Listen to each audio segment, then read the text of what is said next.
Stories میں جو کہانی میں آپ کے لیے لے کر آئی ہوں اس کا عنوان ہے چور دروازہ۔ اس کے مصنف ہیں انسپکٹر احمد یار خان۔ میں اپنی کئی تفتیشی کہانیوں میں بتا چکا ہوں کہ ہمارے زمانے میں قتل کی وارداتیں بہت کم ہوا کرتی تھیں۔ یہ حال نہیں تھا کہ جو آج کل پاکستان میں ہے۔ دن دہاڑے قتل، ڈکیتیاں، پورے کنبے کا قتل، سیاسی قتل، غرض تھانوں میں وارداتوں کے انبار لگے رہتے ہیں۔ پھر ان حالات میں پولیس کی کارگزاری ایسی ہوگی جیسی نظر آ رہی ہے۔ ہمارے وقتوں میں وارداتیں کم ہونے کی وجہ سے کسی کیس کی تفتیش کے لیے خاصا وقت ملتا تھا۔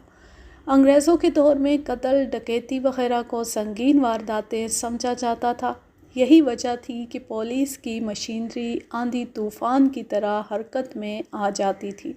انگریز افسر تفتیشی افسر پر آسیب کی طرح سوار رہتے تھے اور روزمرہ ڈائری چیک کرتے تھے۔ مختصراً یہ کہ انگریز اپنے بنائے ہوئے قانون پر خود بھی سختی سے عمل کرتے تھے اور دوسروں سے بھی کراتے تھے۔ جو کہانی سنا رہا ہوں اس کا تعلق ہندوستانی پنجاب سے ہے۔ ان دنوں میں شہر کے مضافاتی علاقے کے تھانے میں تعینات تھا۔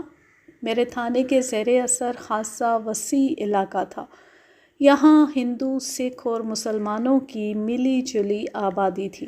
ان علاقوں میں چھوٹے موٹے جرائم ہوتی رہتے تھے، لیکن ڈکیتی یا قتل جیسی سنگین واردات پچھلے 1.5 سال سے نہیں ہوئی تھی۔ اس لحاظ سے یہ ایک پرسکون تھانہ تھا۔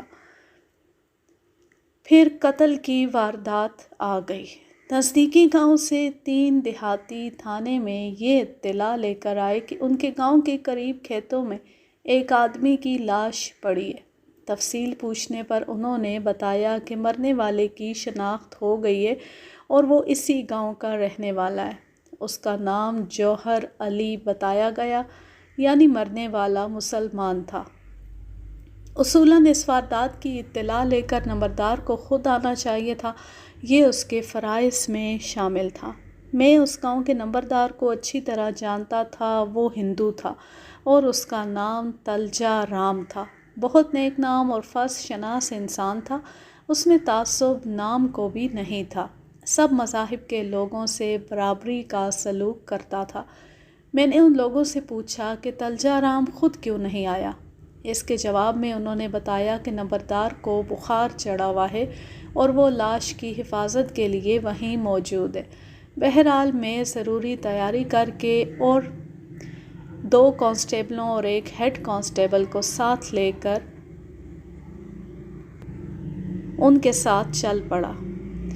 لاش جہاں پڑی تھی اس کے آس پاس دیہاتیوں کا ہجوم اکٹھا ہو گیا تھا۔ تلجا رام مجھے دیکھتی بڑی تیزی سے آگے آیا اور دونوں ہاتھ جوڑ کر ماتھے تک لے جا کر پرنام کیا۔ میں اس سے تفصیلات پوچھنے لگا۔ اچانک ایک طرف سے ایک عورت کے بلند آواز سے رونے اور بین کرنے کی آوازیں آنے لگیں۔ میں نے اس طرف دیکھا۔ ایک پختہ عمر کی عورت اپنے سینے پر 2 ہتھڑ مار رہی تھی اور لاش کی طرف جانے کے لیے زور لگا رہی تھی۔ ایک 20-22 سال کا نوجوان اسے سنبھالنے کی کوشش کر رہا تھا۔ نمبردار تلجا رام نے مجھے بتایا کہ یہ مقتول جوہر علی کی بیوہ ہے اور نوجوان مقتول جوہر علی کا بیٹا مظہر علی ہے۔ نمبردار تلجا رام نے بتایا کہ اس بیٹے کے علاوہ جوہر علی کی 2 بیٹیاں ہیں جو دوسرے علاقوں میں بیاہی ہوئی ہیں۔ ان کو اطلاع بھجوا دی گئی ہے۔ لاش گندم کے کھیت کے 5-6 گز اندر کی طرف پڑی ہوئی تھی۔ اس کے ساتھ ایک مینڈ تھی۔ اس مینڈ کے دوسری طرف ایک چھوٹا سا نالا بنا ہوا تھا جو کھیتوں تک پانی پہنچاتا تھا۔ اس وقت نالے میں پانی نہیں تھا۔ فروری کے آخری دن تھے اور گندم کے پودے خاصے اونچے ہو چکے تھے۔ میں نے کھیت کے اندر جا کر دیکھا، لاش اوندے منہ پڑی تھی۔ جہاں لاش پڑی تھی اس کے ارد گرد کی فصل ٹوٹی اور مسلی ہوئی تھی۔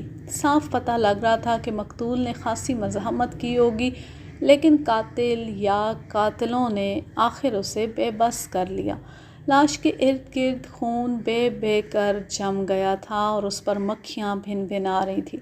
ارد گرد گندم کے پودوں پر بھی خون کے چھینٹے پڑ کر جمے ہوئے تھے۔ جسمانی ساخت اور قد و قامت سے اندازہ ہو رہا تھا کہ مقتول خاصا صحت مند تھا۔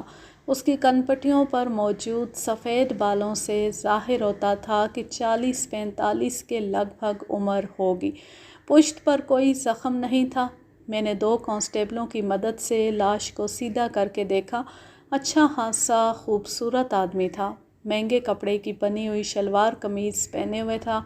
پیروں میں چمڑے کے جوتے تھے جو دیہات میں کم لوگ پہنتے تھے۔ اس کے پیٹ پر زخموں کے نشان نظر آ رہے تھے۔ میں نے پیٹ پر سے قمیض ہٹا کر دیکھا۔ چاقو یا خنجر کے 4-5 زخم تھے۔ ایک زخم تقریباً 4-5 انچ لمبا تھا۔ سب زخم گہرے تھے۔ لاش کے بائیں ہاتھ میں سونے کی انگوٹھی تھی جس میں فیروزہ جڑا ہوا تھا۔ اس کے علاوہ اس کے گلے میں ایک تعویذ تھا جو چاندی کے خول میں تھا۔ میں نے جب اس کی جیب کی تلاشی لی تو کچھ روپے اور سکے نکلے۔ یہ سب چیزیں میں نے اپنے قبضے میں لے لیں اور پھر بڑی باریکی سے جائے واردات کا جائزہ لیا، مگر کوئی اور ایسی چیز نہ ملی جو تفتیش میں مدد کر سکتی۔ ہر طرف گندم کی فصل اور گھاس پھوس ہونے کی وجہ سے کھرے ملنے کا سوال ہی پیدا نہیں ہوتا تھا۔ لاش کے ساتھ ملنے والی اشیاء سے ایک بات ثابت ہو گئی کہ قتل کی وجہ روپیہ پیسہ ہرگز نہیں تھا اور نہ ہی یہ رہزنی کا معاملہ ہے۔ قتل کے انداز اور زخموں کی تعداد سے دشمنی ظاہر ہو رہی تھی۔ قتل عام طور پر عورت کی وجہ سے یا زمین جائیداد کے جھگڑے کی وجہ سے ہوتے۔ میں نے بڑی باریک بینی سے معائنہ کیا تھا مگر مجھے جائے واردات پر کسی عورت کی موجودگی کے آثار نہیں ملے تھے۔ میں نے نقشہ صورتحال مرتب کیا، لاش سے ملنے والی اشیاء کا اندراج کیا اور دیگر کاغذی کارروائی کر کے نمبردار تلچا رام اور دوسرے معززین سے بطور گواہ دستخط کرا لیے۔ اس طرح میں نے لاش قانونی طور پر اپنے قبضے میں لے کر نمبردار سے کہہ کر ایک چارپائی اور چادر منگوائی۔ لاش چارپائی پر ڈالی گئی اور اسے چادر سے ڈھک کر پوسٹ مارٹم کے لیے بھجوا دیا۔ تلجا رام نے چارپائی اٹھانے کے لیے اپنے 4 آدمی ساتھ کر دیے۔ میں نے ہیڈ کانسٹیبل کو ساتھ بھیج دیا۔ جب وہ لوگ لاش لے کر جانے لگے تو مقتول کی بیوہ اس قدر دردناک انداز میں بین کرنے لگی کہ وہاں موجود سب لوگوں کی آنکھیں بھیگ گئیں۔ ہم پولیس والوں کو ایسے موقعوں پر اپنا دل پتھر کا بنانا پڑتا ہے ورنہ ہم تفتیش نہ کر سکیں۔ بہرحال لاش چلی گئی اور میں نمبردار تلجا رام کے ساتھ اس کے پکے مکان کی بیٹھک میں آ بیٹھا۔ میں نے مقتول کی بیوہ اور اس کے بیٹے سے بیان لینے سے پہلے ضروری سمجھا کہ نمبردار تلجا رام سے مقتول جوہر علی کے متعلق معلومات لے لوں۔ نمبردار اپنے علاقے کے ہر مرد و عورت کے بارے میں اتنی معلومات رکھتے تھے جتنی ان کو خود اپنے بارے میں بھی معلوم نہیں ہوتی۔ نمبردار میری ضرورت جانتا تھا کہ مجھے کس قسم کی معلومات کی ضرورت ہے، اس لیے اس نے مقتول جوہر علی کے متعلق بتانا شروع کر دیا۔ جہاں ضرورت پڑی میں اس سے سوال بھی پوچھتا گیا۔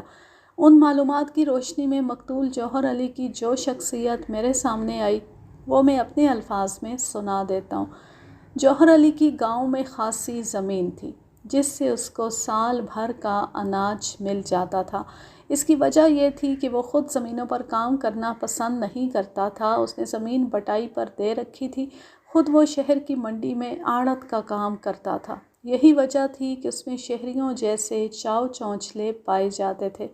بڑا شوقین مزاج اور شوباز تھا۔ تلجا رام نے جو اہم بات بتائی وہ یہ تھی کہ وہ عورتوں کا شکاری تھا۔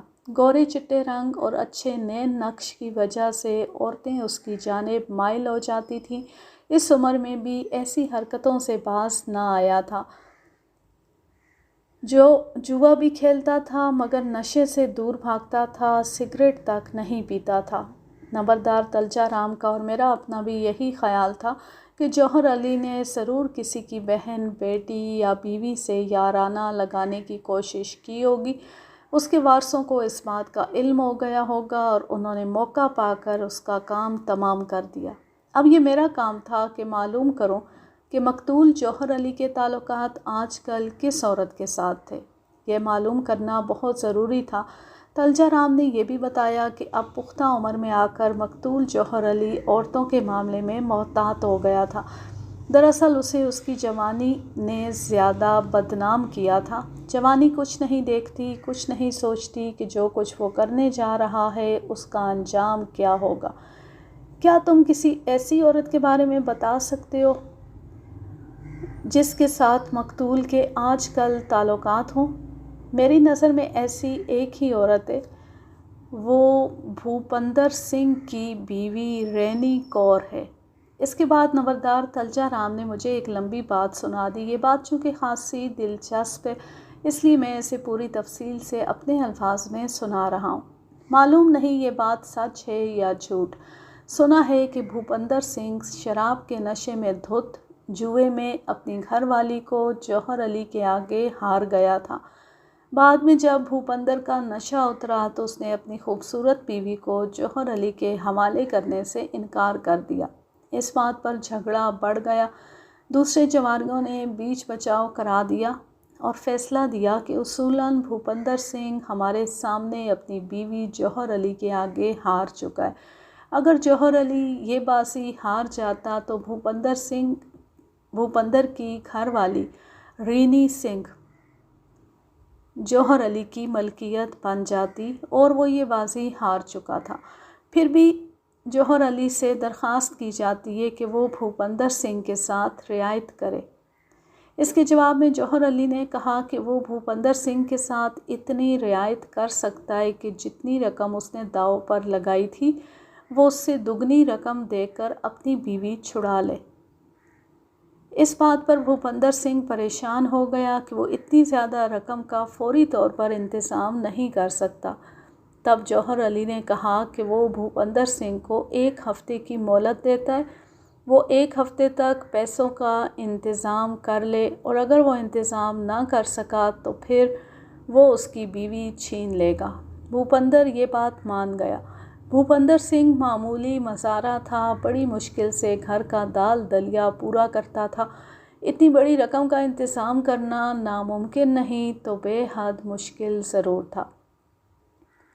اس نے ادھر ادھر سے یاروں دوستوں سے ادھار پیسے مانگنے شروع کر دیے مگر اس کے یار دوست بھی مالی لحاظ سے اسی جیسے تھے۔ 4 دن گزر گئے اور وہ بہت تھوڑے پیسے جمع کر سکا۔ صرف 3 دن باقی رہ گئے تھے اور بھوپندر سنگھ کو صاف نظر آ رہا تھا کہ وہ مطلوبہ رقم کا انتظام نہیں کر سکے گا۔ اس کے ہاتھ پاؤں پھول گئے اور اسے اپنی بیوی ہاتھ سے نکلتی نظر آنے لگی۔ اچانک اسے خیال آیا کہ اس کی گھر والی کے پاس تھوڑا سا زیور پڑا ہے۔ اگر وہ اپنا زیور دینے پر آمادہ ہو جائے تو پھر کام بن سکتا ہے۔ رینی کور اپنے زیور کو بہت سنبھال کر رکھتی تھی۔ اسے معلوم تھا کہ اس کا خاوند جوا کھیلتا ہے اور جواری کا کوئی بھروسہ نہیں ہوتا۔ جواری ہارتا بھی جاتا ہے اور اس امید پر کھیلتا بھی جاتا ہے کہ وہ ایک ہی بازی میں سارا نقصان پورا کر لے گا۔ اسی امید پر وہ اپنی آخری پونجی اور پھر گھر کا سامان بھی داؤ پر لگا دیتا ہے۔ بعض بے غیرت اور بے حس جواری اپنی بیوی کو بھی تاش کے پتوں کی بھینٹ چڑھا دیتے ہیں۔ بھوپندر کی بیوی بڑی سخت طبیعت کی عورت تھی۔ اس میں سکھوں والی بے باکی بھی تھی اور وہ منہ پھٹ ہونے کے ساتھ ساتھ ہتھ چھٹ بھی تھی۔ اکثر بھوپندر کو ننگی گالیاں بکتی تھی اور ہاتھا پائی پر بھی اتر آتی تھی۔ بھوپندر سنگھ اگر اس سے زیور مانگتا تو وہ کبھی نہ دیتی۔ بھوپندر نے اپنی بیوی کا زیور چوری کرنے کا فیصلہ کر لیا۔ اسے یہ معلوم تھا کہ اگر بیوی کو یہ بات معلوم ہو گئی تو گھر میں بڑا دنگا فساد ہوگا۔ دوسری طرف اس کی عزت و غیرت کا مسئلہ تھا۔ بھوپندر بے غیرت نہیں تھا لیکن دیسی شراب کے نشے کی ترنگ میں آ کر اپنی عزت غیرت داؤ پر لگا بیٹھا تھا۔ رینی کور نے اپنا زیور ایک جستی ٹرنک میں رکھا ہوا تھا۔ اس ٹرنک کو تالا لگا رہتا تھا اور اس تالے کی چابی رینی کور نے ایک ڈوری میں پرو کر اپنے گلے میں ڈال رکھی تھی۔ آدھی رات کے وقت جب رینی کور گہری نیند سو رہی تھی تو بھوپندر نے بڑی استادی سے اس کے گلے سے چابی نکال لی اور ٹرنک کا تالا کھول کر زیور ڈھونڈنے لگا۔ کپڑوں کے اندر نچلی تہہ میں زیور اسے مل گیا۔ بھوپندر نے اندھیرے میں ٹٹول کر یہ ساری کارروائی کی تھی۔ پھر اس نے ٹرنک کو دوبارہ تالا لگا دیا، لیکن بھوپندر کی قسمت خراب تھی، یا اسے شامت اعمال کہہ لیں کہ عین اسی وقت صحن میں دو بلیاں لڑنے لگیں اور بڑی خوفناک آواز میں غرانے لگیں۔ ان کی آواز سے رینی کور کی آنکھ کھل گئی اور بھوپندر رنگے ہاتھوں پکڑا گیا۔ پھر وہی ہوا جس کا ڈر تھا۔ رینی کور اسے ننگی گالیاں دیتی رہی اور وہ اس کی منت سماجت کرتا رہا کہ زیور اسے دے دے۔ رینی کور نے بھوپندر سنگھ سے کہا کہ وہ سیدھی طرح بتائے کہ اسے زیور چوری کرنے کی ضرورت کیوں پڑ گئی ہے۔ پہلے تو بھوپندر نے ٹالنے کی کوشش کی، لیکن رینی کور ٹلنے والی عورت نہیں تھی۔ آخر بھوپندر نے اسے اصل بات بتا دی۔ اس کے بعد رینی کور نے بلند آواز سے بولنا شروع کر دیا اور ایسی سنائی کہ بھوپندر کو شرم سے پسینہ آ گیا۔ ارد گرد کے ہمسائے بھی جاگ اٹھے اور یوں صبح تک سارے گاؤں والوں کو معلوم ہو گیا کہ بھوپندر نے کیا بے غیرتی دکھائی ہے۔ رینی کور نے کہا کہ میں کوئی گائے یا بکری نہیں ہوں کہ بھوپندر نے باپ کا مال سمجھ کر مجھے داؤ پر لگا دیا۔ اگر میرا خاوند بے غیرت ہو گیا ہے تو میں اس سے بڑھ کر بے غیرت بن کر دکھاؤں گی۔ اب میں اس کی ہوں جس نے مجھے جوئے میں جیتا ہے۔ اس کے بعد اس نے بھوپندر کو اپنے قریب آنے اور ہاتھ لگانے سے منع کر دیا۔ پھر رینی کور نے انتقاماً جوہر علی سے ایسے تعلقات قائم کر لیے جن کی کوئی بھی مذہب اجازت نہیں دیتا اور جو ناجائز کہلاتے ہیں۔ یہ بھوپندر کی غیرت پر ایسی چوٹ تھی کہ اسے چپ لگ گئی اور وہ اندر ہی اندر گھلنے لگا۔ وہ سرے عام کہتا پھرتا تھا کہ اسے جب بھی موقع ملا وہ رینی کور اور جوہر علی کو قتل کر دے گا۔ بعد میں جوہر علی نے اسے جیت کی رقم معاف کر دی، مگر رینی کور نے بھوپندر کو معاف نہیں کیا۔ وہ سرے عام دوسرے مردوں سے دوستیاں لگانے لگی۔ دوسرے لفظوں میں جوش انتقام میں اندھی ہو کر ایسے راستے پر چل پڑی تھی جس کا اختتام ایک گہری کھائی ہوتا ہے۔ اس دوران 2-3 مرتبہ جوہر علی اور بھوپندر کا جھگڑا بھی ہوا اور نوبت ہاتھا پائی سے ڈانگ سوٹے تک بھی پہنچی، لیکن بھوپندر اس بات سے مار کھا جاتا تھا کہ اس کی اپنی مرغی خراب تھی جو دوسروں کے ہاں جا کر انڈا دیتی تھی۔ اس کے دل میں جوہر علی کے خلاف دشمنی پکی ہو گئی تھی۔ وہ جوہر علی تھا جس کی وجہ سے اسے اپنی اتنی خوبصورت بیوی سے نہ صرف ہاتھ دھونا پڑے بلکہ ہر طرف اس کی بے عزتی اور بے غیرتی کے چرچے ہو گئے۔ یہ تقریباً 1.5 ماہ پہلے کی بات تھی۔ تلجا رام نے بھوپندر سنگھ کی کہانی سنائی تو مجھے یوں لگا کہ اس نے بھوپندر سنگھ کی صورت میں جوہر علی کے قاتل کو میرے سامنے لا کر کھڑا کر دیا۔ دشمنی صاف ظاہر تھی، قتل کی وجہ بھی موجود تھی۔ بھوپندر سنگھ اب میرا مشتبہ نمبر 1 تھا۔ میں نے تلجا رام سے بھوپندر کے متعلق کچھ اور باتیں پوچھیں اور پھر اس سے کہا کہ وہ اپنا ایک آدمی بھیج کر بھوپندر کو یہیں بلا لے۔ نمبردار نے ایک آدمی کو بھیجا کہ وہ جائے اور بھوپندر سنگھ جہاں بھی ملے اسے لے کر آئے۔ اگرچہ مقتول جوہر علی کے لواحقین صدمے کی حالت میں تھے، لیکن میرے لیے ان کا بیان لینا ضروری تھا۔ میں نے ماتم والے گھر میں جانا مناسب نہ سمجھا اور ایک آدمی کو بھیجا کہ وہ مقتول کے بیٹے مظہر علی اور اس کی ماں کو یہاں لے آئے۔ تھوڑی دیر بعد دونوں ماں بیٹا آ گئے۔ بیٹا تو حوصلے میں نظر آ رہا تھا، لیکن مقتول کی بیوہ کی حالت اچھی نہیں تھی، وہ غم سے نڈھال تھی۔ میں نے دونوں کے ساتھ رسمی افسوس کا اظہار کیا اور پہلے مظہر کو بیان کے لیے اپنے پاس بٹھا لیا۔ مقتول جوہر علی کی کسی کے ساتھ دشمنی تھی؟ یہ بات سارا گاؤں جانتا ہے جی کہ بھوپندر ان کی جان کا دشمن بنا ہوا تھا، یہ اسی کا کام ہے۔ بھوپندر کو تمہارے باپ سے کیا دشمنی تھی؟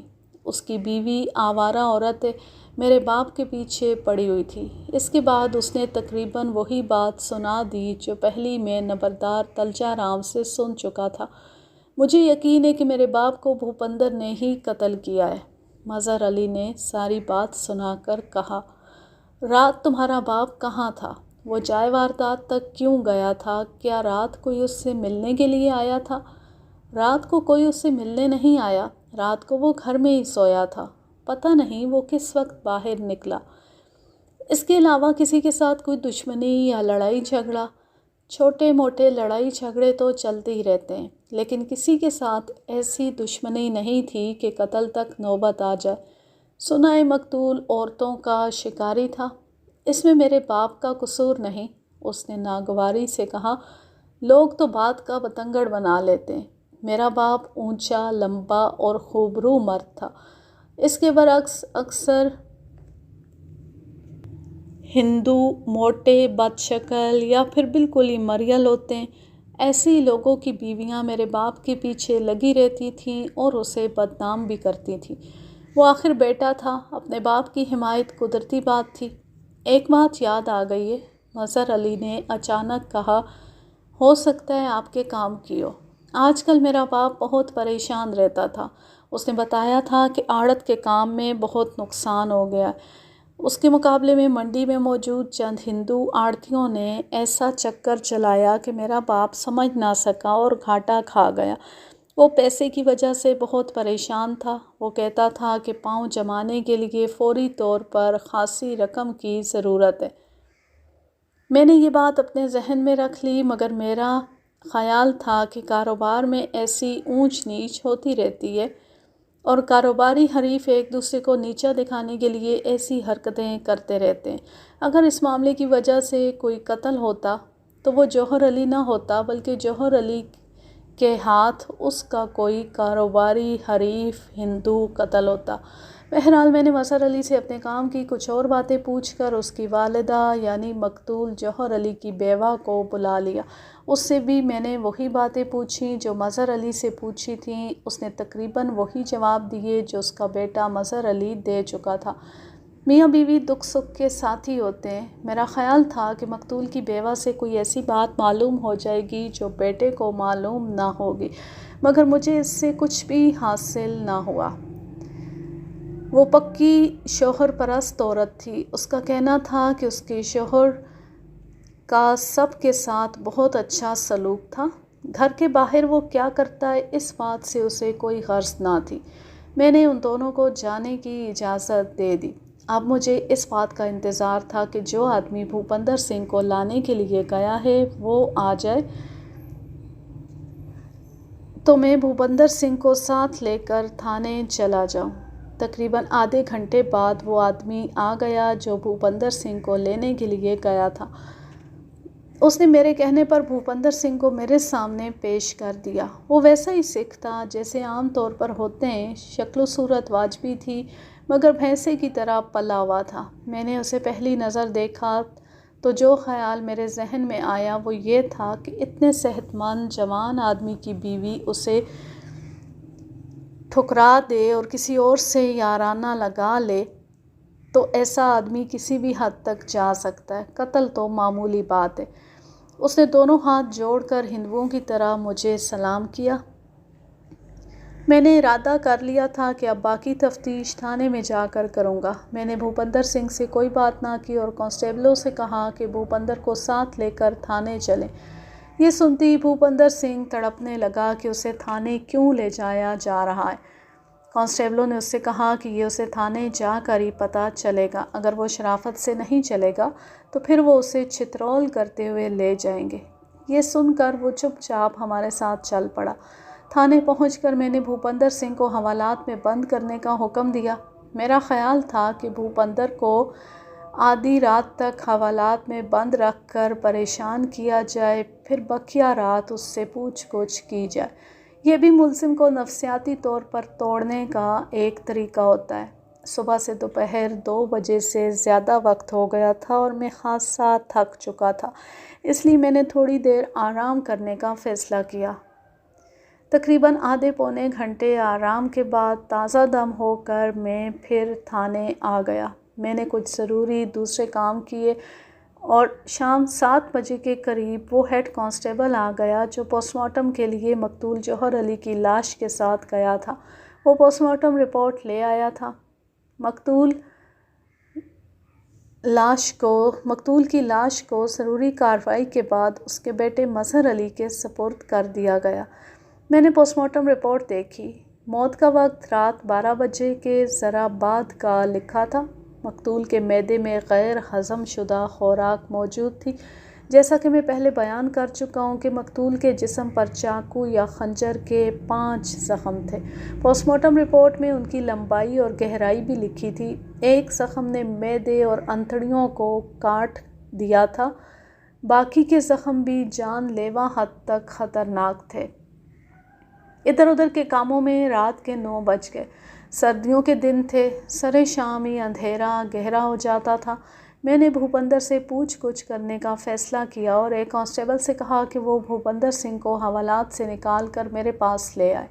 تھوڑی دیر بعد کانسٹیبل کو دروازے میں کھڑا رہنے کو کہا اور بھوپندر سنگھ، جو کہ خاصا پریشان لگ رہا تھا، میرے سامنے کھڑا ہو گیا۔ تم نے مردوں والا کام کیا ہے بھوپندرے، اب مردوں کی طرح اپنے جرم کا اقبال بھی کر لو۔ یہ آپ کیا کہہ رہے ہیں سرکار؟ میں کس جرم کا اقبال کر لوں؟ میں نے آج تک کوئی جرم نہیں کیا۔ میں جوہر علی کی بات کر رہا ہوں۔ اس نے تمہاری غیرت کو للکارا تھا اور تم نے اسے دنیا کے تختے سے ہی اٹھا دیا۔ تمہاری جگہ کوئی بھی غیرت مند ہوتا تو یہی کرتا۔ یہ غلط ہے سرکار، اس نے ہاتھ جوڑتے ہوئے کہا۔ میں نے جوہر علی کو نہیں مارا۔ کیا تم اپنی گھر والی کو جوئے میں نہیں ہارے تھے؟ کیا تم نے نہیں کہا تھا کہ اپنی گھر والی اور جوہر علی کو موقع ملتی قتل کرو گے؟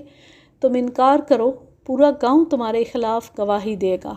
یہ سب سچ ہے حضور، اس نے مردہ سی آواز میں کہا، لیکن یہ بھی سچ ہے کہ جوہر علی کو میں نے قتل نہیں کیا۔ تم نے غیرت میں آ کر قتل کیا ہے، اب اقبال جرم بھی کر لو۔ میں تمہاری مدد کروں گا اور کیس ایسا بناؤں گا کہ فوری اشتعال ثابت ہو جائے۔ تمہیں بہت تھوڑی سزا ہوگی۔ وہ اپنے گروہوں کی قسمیں کھا کھا کر مجھے یقین دلانے کی کوشش کرنے لگا کہ یہ قتل اس نے نہیں کیا۔ پولیس والے قسموں کی بجائے حالات و واقعات اور شواہد کو سامنے رکھتے ہیں۔ حالات و واقعات بھوپندر کے خلاف تھے۔ قتل کی بڑی صاف وجہ موجود تھی۔ میں نے بڑے استادی طریقوں سے اسے منوانے کی کوشش کی، لیکن اس کی زبان پر ایک ہی بات تھی کہ اس نے قتل نہیں کیا۔ ایک ہی سوال کو میں نے گھما پھرا کر کئی بار پوچھا اور اس کی حالت رونے والی ہو گئی، لیکن اس کے باوجود اس کے منہ سے میں کچھ اگلوا نہ سکا۔ میرا اپنا دماغ چکرانے لگا۔ اب مجھے اس پر غصہ آنے لگا۔ میں نے اپنے ASI کو بلا کر کہا کہ صبح تک اس سے اقبال بیان چاہتا ہوں۔ میری طرف سے اجازت ہے، بے شک اسے ذبح کر دو۔ ASI اسے اپنے ساتھ لے گیا۔ میں عموماً تشدد کا قائل نہیں تھا، لیکن کبھی کبھار جب گھی سیدھی انگلیوں سے نہ نکلتا تو انگلیاں مجبوراً ٹیڑھی کر لیتا تھا۔ اس سکھ کے بچے نے میری کھوپڑی پلپلی کر کے رکھ دی۔ اچانک مجھے خیال آیا کہ اس سارے ڈرامے کے ایک اہم کردار کو میں نظر انداز کر گیا ہوں۔ یہ اہم کردار تھا بھوپندر سنگھ کی بیوی رینی کور۔ میں نے ایک کانسٹیبل کو بلا کر کہا کہ وہ صبح میرے آنے سے پہلے رینی کور کو تھانے میں بٹھا رکھے۔ اس کے بعد میں آرام کرنے کے لیے تھانے سے نکل آیا۔ جب میں تھانے سے نکل رہا تھا تو مجھے بھوپندر سنگھ کی چیخ و پکار سنائی دے رہی تھی۔ اگلے دن میں معمول سے ذرا جلدی تھانے آ گیا۔ مجھ سے بڑی غلطی ہو گئی تھی کہ میں نے ابھی تک رینی کور کا بیان نہیں لیا تھا۔ تھانے آ کر مجھے پتہ چلا کہ رینی کور آ چکی ہے اور دوسرے کمرے میں بیٹھی ہے۔ میں نے اس کو بلانے سے پہلے ASI کو بلایا اور اس سے پوچھا کہ بھوپندر سنگھ نے اقبالی بیان دینے پر آمادگی ظاہر کی یا نہیں۔ وہ انسان نہیں، جانور ہے۔ اتنا زیادہ تشدد کوئی ملزم برداشت نہیں کرتا اور ناکردہ جرم کا اقبال بھی کر لیتا ہے، مگر اس پر کوئی اثر نہیں ہوتا۔ بس یہی کہتا ہے کہ مجھے بے شک جان سے مار ڈالو، جو کام میں نے نہیں کیا اسے کیسے مان جاؤ۔ ASI کی بات سن کر میں سوچ میں پڑ گیا۔ کہیں ایسا تو نہیں کہ بھوپندر ٹھیک کہہ رہا ہو، یہ قتل کسی اور نے کیا ہو۔ لیکن اور کون جوہر علی کو قتل کر سکتا ہے؟ اس سوال کا جواب خاصا مشکل تھا۔ میں نے ASI سے کہا کہ وہ رینی کور کو میرے پاس بھجوا دے، بھوپندر کے متعلق میں بعد میں فیصلہ کروں گا۔ تھوڑی دیر بعد ایک کانسٹیبل رینی کور کو لے کر آ گیا۔ وہ صحیح معنوں میں پنجاب کی مٹی کا شاہکار تھی، مردوں کی طرح اونچا لمبا قد، انتہائی متناسب بدن۔ اس کا رنگ گورا نہیں تھا بلکہ گندمی تھا اور نین نقش میں جاذبیت تھی۔ میں اس کا ناک نقشہ پولیس والوں کی زبان میں پیش کر رہا ہوں۔ تھانے دار کی بجائے اگر میں شاعر ہوتا تو ایک غزل میں اس کا نقشہ کھینچتا اور مبالغے کی حد تک چلا جاتا۔ اس کا ناک نقشہ بتانے سے میرا مقصد یہ ہے کہ وہ اس قابل تھی کہ مرد اس کی خاطر کسی دوسرے مرد کو قتل کر دے یا خود قتل ہو جائے۔ وہ گھبرائی ہوئی بالکل نہیں تھی۔ صاف نظر آ رہا تھا کہ وہ بڑی پر اعتماد عورت ہے۔ میں نے اسے بیٹھنے کو کہا تو وہ میرے سامنے کرسی پر بیٹھ گئی۔ میں نے اس سے پوچھا کہ اس کا اور بھوپندر کا جھگڑا کیوں ہوا تھا؟ وہ پکا بے غیرت ہے جی۔ میں اس کے گھر کی عزت تھی اور وہ بے شرم مجھے لوٹ کا مال سمجھ کر جوئے میں ہار آیا تھا۔ اس کے بعد رینی نے سارا واقعہ تفصیل سے سنا دیا۔ درمیان میں جہاں ضرورت پڑی میں سوال بھی پوچھتا گیا۔ اس نے اس بات کا اقرار بھی کر لیا کہ اس کے مقتول جوہر علی کے ساتھ ناجائز تعلقات تھے۔ آپ خود انصاف کریں، جوئے میں ہاری ہوئی چیز جیتنے والے کی ہوتی ہے۔ جوہر علی نے مجھے جیت لیا تھا، اصولاً میں اس کی ملکیت ہو گئی تھی۔ میں اپنے بے غیرت خاوند کو سبق سکھانے کے لیے جوہر علی کے پاس چلی گئی۔ بھوپندر کا رد عمل کیا تھا؟ کیا اس نے تمہیں اور جوہر علی کو قتل کرنے کی دھمکیاں دی تھیں؟ ہاں، کئی بار دی تھیں، مگر وہ جوہر علی سے کچھ خائف سا تھا۔ کیا مقتول جوہر علی قتل والی رات تم سے ملا تھا؟ نہیں، پچھلے 3-4 دنوں سے میری اس کے ساتھ ملاقات نہیں ہوئی تھی۔ وہ ان دنوں کچھ پریشان تھا۔ منڈی میں اس کا مخالفوں سے جھگڑا ہو گیا تھا۔ اسے اپنا کام چلانے کے لیے پیسوں کی ضرورت تھی۔ رینی کا جواب سن کر مجھے خیال آیا کہ ہو سکتا ہے مقتول جوہر علی کا منڈی میں جھگڑا ایسی نوعیت اختیار کر گیا ہو کہ مخالفوں نے اس کا کام تمام کروا دیا۔ میں نے اس پہلو پر بھی اپنی تفتیش کو لے جانے کا فیصلہ کر لیا۔ اب میرے پاس مشتبہ 2 ہو گئے تھے۔ بھوپندر سنگھ میرا مشتبہ نمبر 1 تھا اور مقتول جوہر علی کے کاروباری حریف دوسرے نمبر پر تھے۔ میں نے تفتیش کے دائرے کو مزید وسیع کرتے ہوئے منڈی تک بڑھانے کا فیصلہ کر لیا۔ تمہارا کیا خیال ہے؟ میں نے رینی سے پوچھا۔ جوہر علی کو بھوپندرے نے قتل کیا ہے؟ کیا اس میں اتنی ہمت ہے کہ وہ قتل کر سکے؟ بھوپندرے میں اتنی ہمت نہیں ہے۔ یہ میرا اپنا خیال ہے۔ ویسے انسان کرنے پر آئے تو وہ کچھ بھی کر سکتا ہے۔ قتل کرنے کے لیے غیرت مند ہونا اور غصہ آنا ضروری ہے۔ بھوپندر اگر غیرت اور غصے میں قتل کرتا تو 1.5-2 ماہ انتظار نہ کرتا، فوراً قتل کر دیتا۔ وہ پکا بے غیرت ہے اور کھوکھلی دھمکیاں دیتا پھرتا ہے۔ رینی کی بات میں وزن تھا اور یہ بات میرے ذہن میں بھی آئی تھی، لیکن یہ بھی تو ہو سکتا تھا کہ وہ بھوپندر کو بچانے کی کوشش کر رہی ہو۔ میں نے تو ہر ایک کو شک کی نگاہ سے دیکھنا تھا۔ بہرحال میں نے رینی سے کچھ باتیں مزید پوچھیں اور اس کا بیان قلم بند کر لیا۔ اس کے بعد میں نے اسے یہ کہہ کر جانے کی اجازت دے دی کہ وہ مجھے بتائے بغیر گاؤں سے باہر نہ جائے اور جب بھی اس کی ضرورت پڑے وہ تھانے حاضر ہو جائے۔ رینی ابھی میرے پاس ہی بیٹھی تھی کہ میں نے ASI کو بلا کر اس کے کان میں کہا کہ وہ بھوپندر سنگھ کو اس طرح لے آئے کہ وہ رینی کو دیکھ لے۔ وہ چلا گیا۔ ادھر رینی میرے کمرے سے نکلی، ادھر سے ASI بھوپندر کو لے کر آ رہا تھا۔ دونوں کا آمنا سامنا ہوا تو بھوپندر نے اسے سکھوں والی ایک بڑی ننگی گالی دی۔ اس کے جواب میں رینی نے بھی اسے ننگی گالیاں دینا شروع کر دیا۔ اسے بے غیرت، نامرد اور عورتوں کا دلال جیسے خطاب دینے شروع کر دیے۔ بھوپندر سنگھ نے رینی پر حملہ کرنے کی کوشش کی مگر ASI اسے کھینچ کر میرے پاس لے آیا اور رینی بکتی جھکتی تھانے سے نکل گئی۔ غصے کے مارے بھوپندر کا برا حال تھا۔ اس کے منہ سے کف پھوڑ رہا تھا اور وہ رینی کو گالیاں بک رہا تھا۔ میں نے اسے خاموش ہونے کو کہا تو وہ چپ ہوا۔ میں نے اس کے غصے سے فائدہ اٹھانے کا فیصلہ کر لیا اور اسے کہا کہ اس کی بیوی یہ بیان دے کر گئی ہے کہ قتل والی رات اس نے مقتول جوہر علی کو اپنے خاوند کے ساتھ کھیتوں کی طرف جاتے دیکھا تھا۔ بکواس کرتی ہے حرامزادی، وہ مجھے پھائے لگوانا چاہتی ہے۔ میں تمہیں پھانسی نہیں لگنے دوں گا، یہ مردوں والا وعدہ ہے۔ تم اقبالی بیان دو، پھر اس کیس سے تمہیں نکالنا میرا کام ہے۔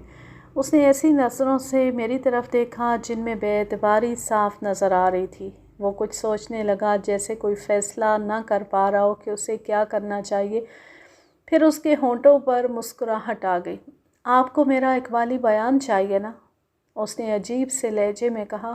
ہاں، مجھے صرف آدھے گھنٹے کی چھٹی دو صاحب جی، واپس آ کر اقبالی بیان بھی دوں گا اور آلہ قتل بھی پیش کروں گا۔ پہلے اقبالی بیان دو، آلہ قتل برآمد کراؤ، پھر کوئی بات کرنا۔ آپ پہلے اقبالی بیان چاہتے تو لکھیں۔ میں نے اپنی بیوی رینی کور کو بدچلنی اور بدماشیوں کی وجہ سے کرپان سے ٹکڑے ٹکڑے کر دیا ہے۔ یہ کیا بکواس ہے؟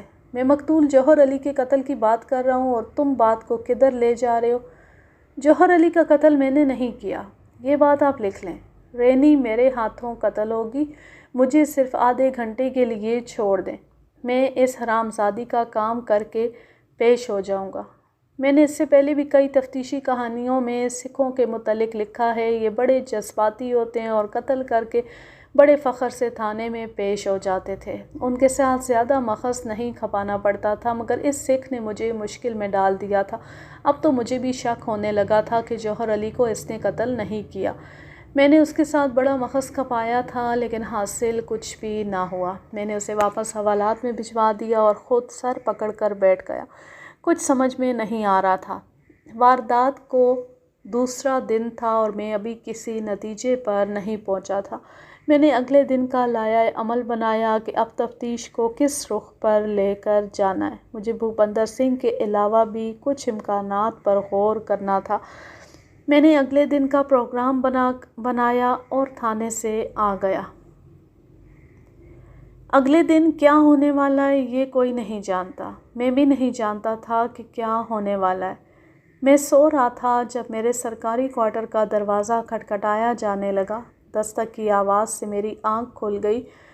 میں نے قریبی میز پر پڑی کلائی گھڑی اٹھا کر دیکھی، صبح کے 4 بج رہے تھے۔ سردیوں کے دن تھے، اس وقت ملگجا سا اجالا پھیل رہا تھا۔ میں سمجھ گیا کہ تھانے سے کوئی آیا ہوگا، ضرور کوئی ایسی واردات کی اطلاع آئی ہوگی جس کے لیے میری موجودگی ضروری تھی۔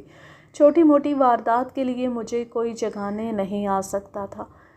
میں نے دروازے پر جا کر دیکھا، میری توقع کے عین مطابق ایک کانسٹیبل کھڑا تھا۔ میں نے اس سے پوچھا کہ کیا بات ہے؟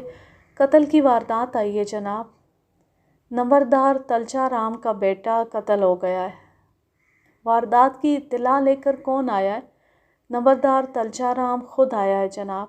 میں نے کانسٹیبل سے مزید کچھ پوچھ کر وقت ضائع کرنا مناسب نہ سمجھا اور جلدی جلدی وردی پہن کر اس کے ساتھ تھانے کی طرف چل پڑا۔ تھانے پہنچا تو وہاں تلچا رام رونی صورت بنائے بیٹھا تھا۔ مجھے دیکھتی وہ کھڑا ہو گیا۔ میں نے آگے بڑھ کر اس کے کندھے پر تھپکی دی، اسے حوصلہ دیا۔ بڑا ظلم ہوا ہے سرکار، اس نے رندی ہوئی آواز میں کہا۔ میرا ایک ہی بیٹا تھا۔ تلچا رام کے منہ سے ٹھیک طرح بات بھی نہیں نکل رہی تھی۔ میں نے اسے تسلی دلاسا دیا تو وہ کچھ سنبھل گیا۔ اس کے بیٹے کا نام دیا رام تھا اور یہی ایک بیٹا اس کی کل اولاد تھا۔ اسے تو پچھاڑے مار مار کر رونا چاہیے تھا، مگر وہ بڑے حوصلے میں تھا۔ میں اس کا حوصلہ اور ضبط دیکھ کر حیران رہ گیا۔ میں نے تلچا رام کی حالت پر غور کیا تو بڑا حیران ہوا۔ اس کے سفید کپڑے خون آلود تھے، خون کے بڑے بڑے دھبے اور چھینٹے پڑے ہوئے تھے۔ کرتے کا ایک بٹن بھی ٹوٹا ہوا تھا۔ میرے استفسار پر اس نے آنسو بھری آواز میں بتایا کہ اس کے بیٹے نے اس کی گود میں دم توڑا تھا، کپڑوں پر اس کا خون لگ گیا تھا۔ یہ تفصیل میں آگے چل کر تلچا رام کے بیان میں پیش کروں گا۔ میں نے FIR درج کی اور تلچا رام کا بیان لینے میں وقت ضائع کرنے کی بجائے راستے میں اس سے پوچھ گچھ کرتا گیا۔ ہم گاؤں پہنچے تو تلچا رام کی حویلی کے باہر کچھ لوگ کھڑے تھے۔ دیہات کے لوگ صبح سویرے اٹھ کر اپنے دن کا آغاز کر دیتے ہیں اور شام ڈھلتی ہی اپنے گھروں میں گھس جاتے ہیں۔ تلجھا رام کی حویلی پکی اینٹوں سے بنی ہوئی تھی اور 2 منزلہ تھی۔ اوپر کی منزل پر صرف 2 کمرے تھے جو ساتھ ساتھ بنے ہوئے تھے۔ بیرونی دروازے سے اندر داخل ہوئے تو آگے کچا صحن تھا جس پر گائے کے گوبر سے لپائی کی گئی تھی۔ صحن میں ایک طرف ایک گائے بندھی نظر آ رہی تھی۔ ہندو گائے کو مقدس اور اس کے گوبر پیشاب کو پوتر سمجھتے ہیں، اس لیے خاص طور پر گائے کے گوبر اور پیشاب سے اپنے باورچی خانے اور گھر کی لپائی کرتے ہیں۔ یوں تو تلجھا رام کے پاس بے شمار مویشی ہوں گے جو اس نے باہر کہیں باڑے وغیرہ میں رکھے ہوں گے۔ گھر میں یہ گائے برکت کے لیے رکھی ہوگی، یہ ان کی ماتا بھی تھی۔ صحن کے سامنے کی طرف جہاں صحن ختم ہوتا تھا وہاں ایک برآمدہ تھا۔ برآمدے کے بعد 4 کمرے بنے ہوئے تھے۔ بائیں طرف ایک اناج ذخیرہ کرنے کے لیے اسٹور نما کمرہ بنا ہوا تھا اور صحن کے دائیں طرف سے ایک سیڑھی اوپر والی منزل کی طرف جاتی تھی۔ تلجھا رام نے بتایا کہ اس کا بیٹا اوپر والے کمرے میں سوتا تھا، اسے اوپر الگ تھلگ رہنا پسند تھا۔ وہ اوپر والے کمرے میں ہی قتل ہوا تھا۔ میں سیڑھیاں چڑھ کر اوپر چلا گیا۔ دائیں طرف کمرہ دیا رام کا بیڈ روم تھا اور بائیں طرف والے کمرے میں دیا رام کا سامان وغیرہ پڑا تھا۔ میں بیڈ روم میں داخل ہوا تو ایک شاہانہ قسم کے بیڈ پر دیا رام پشت کے بل پڑا تھا۔ چہرے پر اذیت کے آثار تھے اور آنکھیں کھلی ہوئی تھیں۔ اس کی آنکھوں میں ایسی حیرانگی تھی جیسے پوچھ رہی ہوں کہ یہ کیا ہو گیا۔ بستر کی چادر پر خون ہی خون تھا، ارد گرد بھی خون کے چھینٹے پڑے ہوئے تھے۔ لاش کے دونوں ہاتھوں نے اپنا سینہ پکڑ رکھا تھا۔ سینے پر دل کے مقام والی جگہ سے کرتا دونوں مٹھیوں میں جکڑا ہوا تھا۔ سینے پر ایک گہرا زخم تھا جس سے خون بہہ بہہ کر جم گیا تھا۔ آلہ قتل وہاں موجود نہیں تھا، اسے غالباً لمبے پھل والے چاقو سے قتل کیا گیا تھا۔ تلجھا رام نے اپنے بیٹے دیا رام کی عمر 15-16 سال بتائی تھی۔ میں مقتول دیا رام کو دیکھ کر حیران رہ گیا۔ وہ اتنا صحت مند تھا کہ 15-16 سال کی بجائے 20-22 سال کا لگتا تھا۔ میری حیرانی کی وجہ یہ تھی کہ دیا رام مقتول کا قد کسی طرح بھی 6 فٹ سے کم نہ ہوگا۔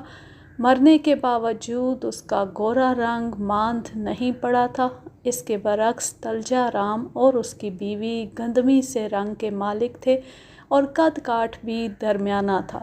بعض عام سی شکل کے ماں باپ کی اولاد بہت خوبصورت ہوتی ہے، یہ بات کئی بار مشاہدے میں آ چکی ہے۔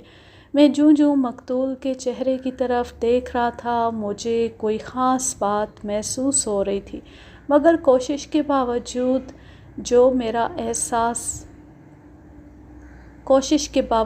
میرا احساس الفاظ میں نہ ڈھل سکا اور میں سمجھ نہ سکا کہ میرا ذہن مجھے کیا سمجھانا چاہ رہا ہے۔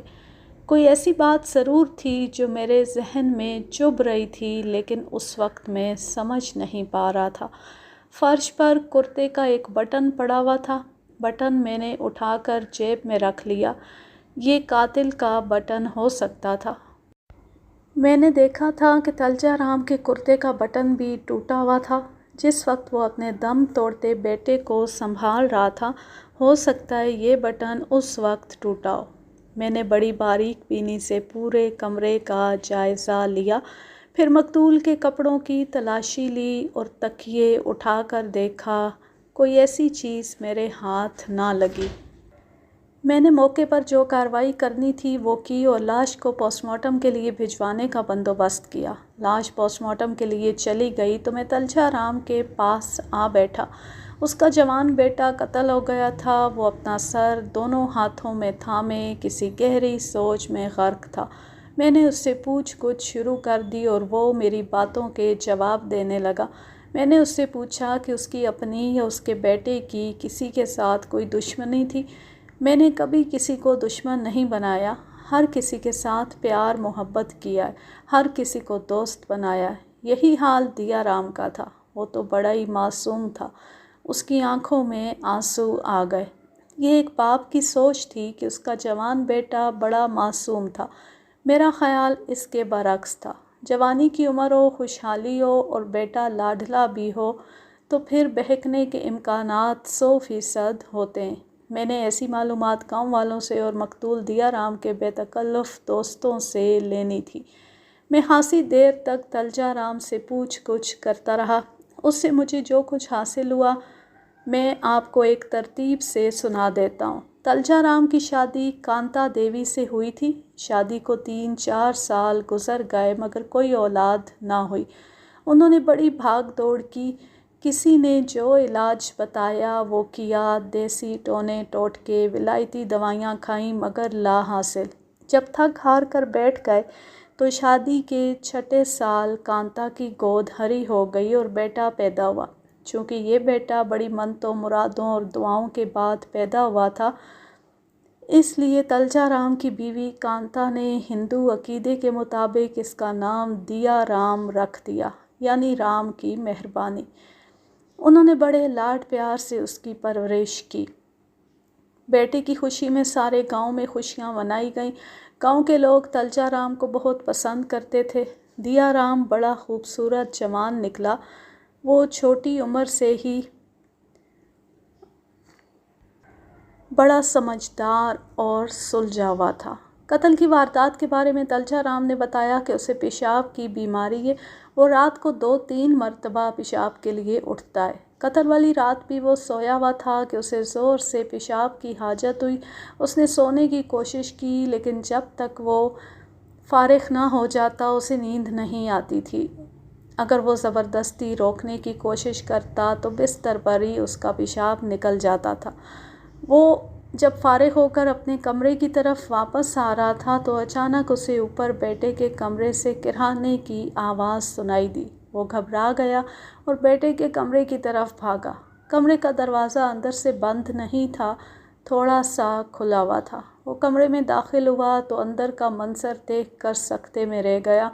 دیا رام نے دونوں ہاتھوں سے اپنا سینہ پکڑا ہوا تھا اور اس کے کپڑے خون سے لت پت ہو رہے تھے۔ وہ بڑی تکلیف میں تھا اور کھینچ کھینچ کر سانس لے رہا تھا۔ تلجا رام نے تڑپ کر بیٹے کو سنبھالا اور اس سے پوچھا کہ کیا ہوا ہے؟ اس نے کہا، اوہ باپو میں گیا۔ دیا رام نے اتنا ہی کہا اور پھر اس نے تلجا رام کے ہاتھوں میں ہی دم توڑ دیا۔ بیٹے کی لاش دیکھ کر تلجا رام کی دھاڑ نکل گئی۔ اس کی بیوی کانتا یہ آواز سن کر اوپر دوڑی آئی۔ جب اس نے اکلوتے بیٹے کو لاش کی صورت میں دیکھا تو خوف اور صدمے سے اس کی آنکھیں پھیل گئیں اور وہ سکتے میں آ گئی۔ وہ منہ سے ایک لفظ بھی نہ بولی۔ تلجا رام نے بتایا کہ کانتا ابھی تک اسی کیفیت میں ہے۔ گاؤں کی عورتوں نے اسے رلانے کی بہت کوشش کی ہے لیکن اس کا سکتہ نہیں ٹوٹ رہا۔ تلجا رام سے بیان لینے کے بعد میں نے اس سے پوچھا کہ وہ اچھی طرح یاد کر کے بتائے کہ جب وہ تھانے رپورٹ لکھوانے کے لیے آیا تھا تو اس کی حویلی کا بیرونی دروازہ اندر سے بند تھا یا کھلا ہوا تھا؟ اس کے جواب میں اس نے بتایا کہ دروازہ کھلا ہوا تھا۔ اس کا مطلب تھا کہ قاتل یا تو مقتول کا کوئی دوست تھا جسے مقتول خود دروازہ کھول کر اندر لے آیا تھا، یا پھر قاتل دیوار پھاند کر صحن میں کودا ہوگا اور اپنا کام کر کے اطمینان سے دروازہ کھول کر فرار ہو گیا۔ میں نے صحن میں قاتل کے کھرے دیکھنے کی بہت کوشش کی لیکن وہاں گوبر کی لپائی کی وجہ سے کسی قسم کا نشان نظر نہیں آ رہا تھا۔ میں نے صحن کے اندر دیوار کے ساتھ ساتھ گھوم کر ساری دیوار اور زمین کو دیکھا لیکن مجھے کہیں کوئی رگڑ کا نشان نظر نہ آیا۔ یہاں سے فارغ ہونے کے بعد میں حویلی کی بیٹھک میں بیٹھ گیا اور تلجا رام سے مقتول دیا رام کے خاص دوستوں کے نام پوچھے۔ اس نے 3 لڑکوں کے نام بتائے جن کے ساتھ اس کی بے تکلفی والی دوستی تھی۔ میں نے گاؤں کے ہی ایک آدمی کو بھیجا کہ ان 3 لڑکوں کو یہاں لے آئے۔ آدمی گیا اور چند منٹ میں ہی 3 لڑکوں کو ساتھ لے آیا۔ اس نے بتایا کہ سارے گاؤں والوں کو دیا رام کے قتل کا علم ہو چکا ہے اور لوگ حویلی کے باہر جمع ہیں۔ یہ لڑکے بھی لوگوں کے ساتھ باہر کھڑے تھے۔ دیا رام ان کا گہرا دوست تھا۔ 3 لڑکے اداس غمگین نظر آ رہے تھے۔ میں نے 3 کو بٹھا لیا اور ان سے کہا کہ کسی ظالم نے ان کے دوست کو قتل کر دیا ہے۔ میں چاہتا ہوں کہ ان کے دوست کے قاتل کو پھانسی کے پھندے پر لٹکا دوں۔ اس کے لیے مجھے ان کی مدد کی ضرورت ہے۔ دیکھو تمہارا جگری یار قتل ہو گیا ہے۔ کوئی کسی کو یوں ہی جان سے نہیں مارتا، اس کے پیچھے کوئی نہ کوئی وجہ ہوتی ہے۔ میں وہ وجہ معلوم کرنا چاہتا ہوں۔ ان وجوہات میں عام طور پر کسی لڑکی کے ساتھ دوستی، کسی کے ساتھ لڑائی جھگڑا، دشمنی یا جائیداد وغیرہ کا چکر ہوتا ہے۔ وہ اکلوتا بیٹا تھا، اس لیے جائیداد کے جھگڑے کا سوال ہی پیدا نہیں ہوتا۔ اب تم بتاؤ کہ مقتول کا کسی لڑکی کے ساتھ کوئی چکر ہوگا یا کسی کے ساتھ دشمنی ہوگی؟ میری بات سن کر تینوں ایک دوسرے کی طرف دیکھنے لگے۔ پھر انہوں نے آنکھوں ہی آنکھوں میں فیصلہ کر لیا کہ تینوں میں سے کون بولے گا۔ دیا رام کی کسی کے ساتھ دشمنی نہیں تھی، تینوں میں سے ایک لڑکے نے کہا۔ نہ ہی اس کا کسی لڑکی کے ساتھ کوئی ایسا ویسا چکر تھا۔ وہ تو بہت ہی سیدھا سادہ مگر حساس لڑکا تھا، چھوٹی چھوٹی باتوں کو دل سے لگا لیتا اور کوڑتا رہتا تھا۔ پہلے وہ بالکل ٹھیک رہتا تھا، لیکن پچھلے 10-12 دنوں سے اس میں بہت تبدیلی آ گئی تھی۔ کیسی تبدیلی آئی تھی؟ وہ بہت چڑچڑا ہو گیا تھا، ہر وقت مایوسی کی باتیں کرتا رہتا تھا، یہی کہتا تھا کہ اس کا وجود بیکار ہے۔ وہ جان بوجھ کر ایسی حرکتیں کرنے لگا تھا کہ لوگ اس سے نفرت کریں یا اسے ماریں۔ 2 مرتبہ ایسا ہوا کہ وہ کہیں سے دیسی شراب پی کر ہمارے پاس آ گیا اور الٹی سیدھی حرکتیں کرنے لگا۔ وہ ایسی بری حالت میں تھا کہ اسے دیکھ کر دکھ ہوتا تھا کہ اتنے شریف والدین کا بیٹا ایسی حرکتیں کر رہا ہے۔ ایک مرتبہ تو اس نے حد ہی کر دی۔ گاؤں کے موچی کی جوان بیٹی گزر رہی تھی، دیا رام نے اس کا راستہ روک لیا اور اس سے الٹی سیدھی بکواس کرنے لگا۔ لڑکی گھبرا گئی مگر اس نے کچھ نہ کہا، کیونکہ اسے معلوم تھا کہ یہ نمبردار کا بیٹا ہے۔ چند اور لوگوں نے بھی یہ منظر دیکھا مگر دیا رام کو کچھ بھی نہ کہا، بس پیار سے سمجھا دیا۔ میں نے دیا رام سے کہا کہ وہ ایک کمی کمین کی لڑکی سے کیوں منہ لگا رہا ہے؟ اگر ایسا کام کرنا ہی ہے تو اپنے برابر کے خاندان کی لڑکی دیکھو۔ سب سے بڑا کمینہ میں خود ہوں، دیا رام نے جواب میں کہا۔ میں خود نیچ اور گھٹیا ہوں۔ ایسی حرکتیں تو ناکام عاشق کیا کرتے ہیں۔ ضرور تمہارے دوست کو کسی لڑکی نے ٹھکرا دیا ہوگا۔ اگر ایسی کوئی بات ہوتی تو ہم سے چھپی نہ رہتی جناب۔ خاص طور پر مجھ سے وہ کوئی بات نہیں چھپاتا تھا۔ اس نے میری آنکھوں میں آنکھیں ڈالیں اور ایک اشارہ کیا۔ میں اس کے اشارے کا مطلب سمجھ گیا۔ وہ کوئی ایسی بات بتانا چاہتا تھا جو دوسرے لڑکوں کے سامنے بتانے والی نہیں تھی۔ میں نے لڑکوں سے چند اور باتیں ادھر ادھر کی پوچھ کر ان کا شکریہ ادا کیا اور جانے کی اجازت دے دی۔ جب وہ اٹھ کر باہر نکلنے لگے تو میں نے اس لڑکے کو آواز دے کر روک لیا جس نے مجھے آنکھ سے اشارہ کیا تھا۔ میں نے اس سے کہا کہ مجھے اس سے کچھ کام ہے اور وہ ذرا دیر اور بیٹھ جائے۔ باقی دونوں لڑکے چلے گئے۔ ایسی کون سی بات ہے جو تم دوسروں کے سامنے نہیں بتانا چاہتے تھے؟ اس نے پہلے تو اس بات پر حیرانی کا اظہار کیا کہ میں اس کے خفیف سے اشارے سے یہ بات سمجھ گیا ہوں کہ وہ علیحدگی میں کوئی بات بتانا چاہتا ہے۔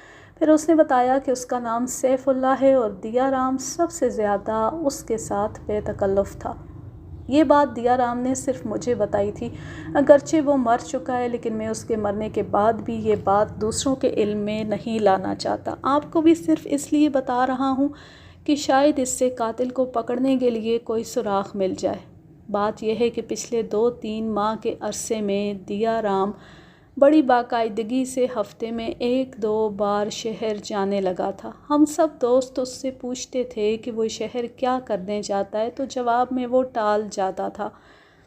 پھر ایک دن خود ہی اس نے میرے آگے شہر جانے کا راز کھول دیا۔ اس نے بتایا کہ وہ شہر میں ایک طوائف کے کوٹھے پر جاتا ہے اور اسے وہ طوائف بہت اچھی لگتی ہے۔ اس نے یہ بھی انکشاف کیا کہ وہ باپ کے پیسے چوری کر کر کے اس طوائف کو دیتا رہتا ہے اور وہ طوائف بھی اس سے بہت پیار کرتی ہے۔ اس نے طوائف کا نام نہیں بتایا تھا؟ کومل کمہاری۔ دیا رام اکثر کہا کرتا تھا کہ وہ اپنے نام کی طرح کومل ہے۔ اور کوئی خاص بات؟ ہاں، یاد آیا۔ آخری دنوں میں دیا رام اپنے پاس ایک خوفناک چاقو رکھنے لگا تھا۔ یہ کھٹکے والا چاقو تھا۔ کھٹکا دبانے سے 6 انچ کا پھل ایک جھٹکے سے نکل آتا تھا۔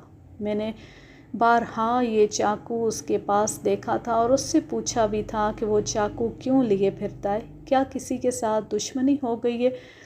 اس کا جواب یہ تھا کہ اس چاقو سے وہ ایک پاپی کو قتل کرنا چاہتا ہے، جب بھی داؤ لگ گیا وہ یہ چاقو اس پاپی کے دل میں اتار دے گا۔ لیکن ہوا اس کے برعکس تھا، لگتا تھا وہی پاپی اپنا چاقو اس کے دل میں اتار گیا تھا۔ دیا رام کا دشمن اس سے تیز ثابت ہوا تھا۔ آج کے لیے بس اتنا ہی، اب میں لیتی ہوں آپ سے اجازت۔ جہاں رہیں خوش رہیں، شاد و آباد رہیں، ہنستے مسکراتے رہیں، اور اگر یہ کہانی یا میرا انداز پسند آئے تو اس چینل کو سبسکرائب ضرور کر لیں اور بیل آئیکن کو ضرور پریس کریں تاکہ آنے والی ہر نیو ویڈیو کی نوٹیفیکیشن آپ کو بر وقت ملتی رہے۔ ویڈیو کو لائک کیجئے، زیادہ سے زیادہ شیئر کیجئے اور اچھا سا کمنٹ کیجئے۔ اللہ حافظ، اللہ نگہبان۔